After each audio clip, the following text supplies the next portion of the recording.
నమస్కారం. ఘంటారావానికి స్వాగతం. ముందుగా ప్రధాన అంశాలు. రాష్ట్ర అవతరణ వేడుకలకు సిద్ధమవుతున్న తెలంగాణ. సర్వాంగ సుందరంగా ముస్తాబవుతున్న రాజధాని పరిసరాలు.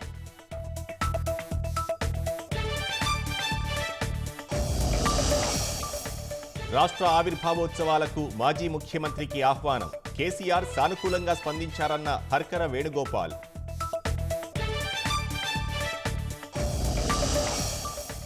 ఫోన్ ట్యాపింగ్ కేసును సీబీఐకి అప్పగించాలని భాజపా డిమాండ్. మాజీ సీఎంను కాపాడేందుకే కమలదళం ప్రయత్నిస్తోందన్న కాంగ్రెస్.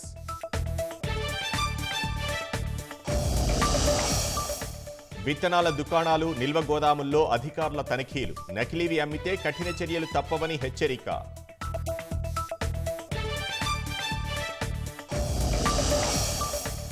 జేడీఎస్ ఎంపీ ప్రజ్వల్ రేవణ్ణకు 6 రోజుల పోలీస్ కస్టడీ. అశ్లీల వీడియోల కేసులో విచారించనున్న దర్యాప్తు బృందం.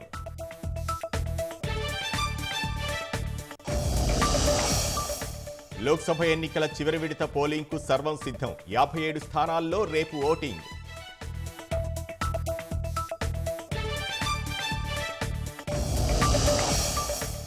దేశంలో ఠారెత్తిస్తున్న ఎండలతో జంకుతున్న జనం. వడగాల్పులతో ఇప్పటి వరకు 54 మంది బలి.